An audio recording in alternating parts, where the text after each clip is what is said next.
Jadi pada saat kita berlatih zikir nafas saja, saya rasa belum cukup memadai untuk persyaratan sebagai mukso.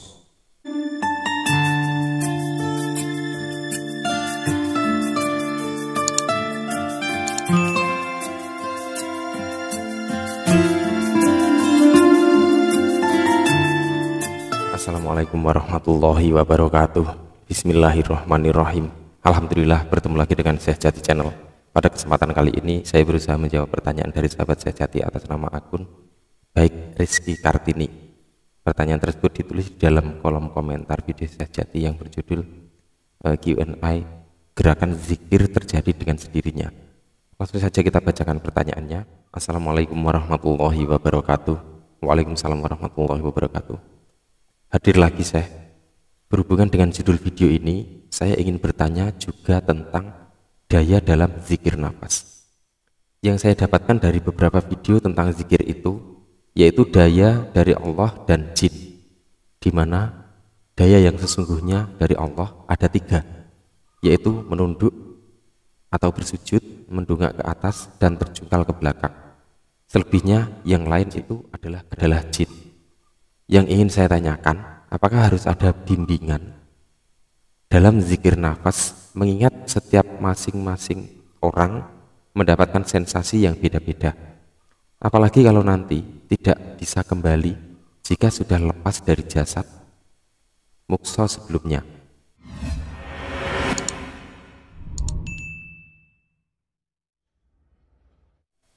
Pada dasarnya memang bimbingan atau seorang pembimbing itu memiliki peran yang penting, yang sangat penting, terutama peran tersebut di dalam membuka cakrawala pikiran dan pemahaman yang benar. Karena pada saat seseorang itu masuk di dunia batin, di dunia gaib, di dunia astral, pasti akan mengalami sesuatu yang sangat beda, sangat asing dan membingungkan, menakutkan, bahkan memicu keraguan kita untuk yakin kepada Allah Subhanahu wa taala. Jadi menurut aku, untuk orang yang masih memang memerlukan bimbingan, menurut aku masih membutuhkan itu. Yang penting di sini mungkin di sini maksudnya adalah terkadang seseorang itu menjadi ada sebuah ketergantungan kepada seorang guru pada saat memiliki pembimbing.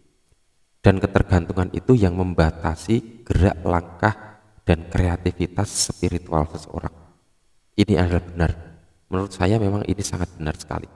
Tapi tanpa ada bimbingan, kita juga akan sangat kesulitan.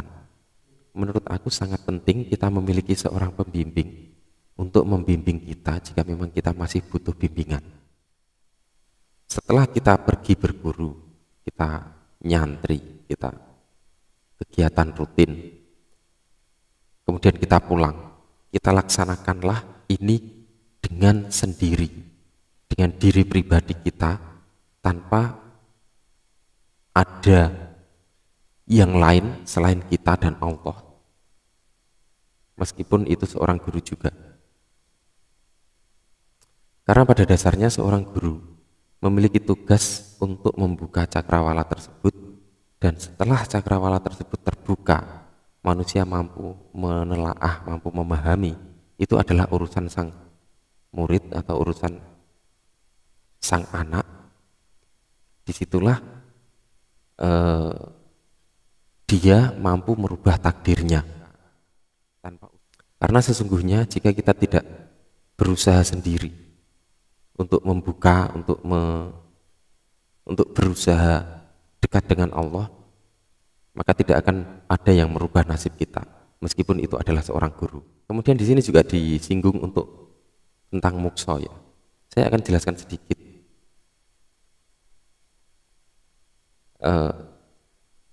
Untuk mencapai mukso, manusia harus mengetahui di mana sumber dari segala sumber hidup dan kehidupan.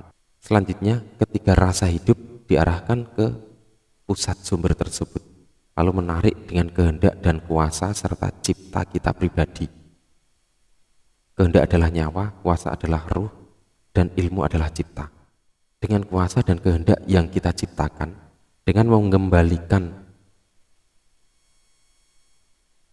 Dengan mengembalikan pendengaran, penciuman, dan rasa, maka itu semua akan hilang fungsinya pada tubuh manusia. Sehingga dengan hilangnya fungsi tersebut menjadikan seolah-olah ciri kemakhlukan itu lepas dari pribadi seseorang. Setiap rasa yang dihilangkan, pasti yang terwujud adalah wujud Tuhan.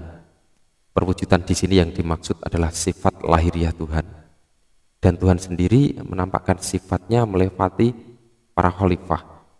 Dan sudah dijelaskan bahwa khalifah tersebut adalah manusia, jadi bukan malaikat apalagi jin. Satukan rasa, apa yang dirasakan dan terasa di dalam sumber hidup. Satukan pendengaran, apa yang didengar dan ada di dalam sumber hidup. Satukan penciuman, apa yang dicium itu juga ada di dalam sumber hidup. Menggulung, melipat, menyimpan di tempatnya semula.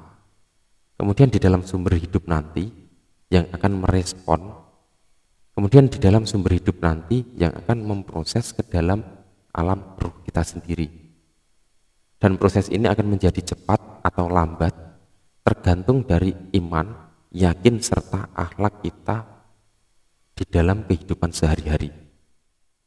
Setelah di alam ruh itu nanti, barulah terjadi pertemuan antara yang satu dengan kita sebagai hamba. Maka dengan merasakan aliran nafas, merasakan denyut nadi, merasakan aliran darah, dan yang terakhir merasakan detak jantung, lalu dengan cipta, rasa, dan kehendak satu dalam kemanunggalan, maka insya Allah akan bangkitlah ilmu dalam diri seseorang. Dan sampai di sini takdir ada di tangan. Dan sampai di sini takdir adalah tangan yang bisa menentukan moksa atau tidak pada diri seseorang. Karena pada dasarnya moksa, ningrat, atau hidup mati dengan sempurna adalah sudah satu suratan takdir. Jadi pada saat kita berlatih zikir nafas saja, saya rasa belum cukup memadai untuk persyaratan sebagai mukso. Karena di dalam diri manusia ada 4 elemen, 4 anasir, yakni anasir air, anasir api, anasir tanah, dan anasir udara yang teraplikasikan di dalam nafas hidup kita. Jadi jika hanya nafas saja yang kita gunakan, maka masih ada 3 pelengkap lain, api, air, dan tanah, yang harus dilipat juga untuk menuju mukso. Wallahu a'lam bishawab. Wassalamualaikum warahmatullahi wabarakatuh.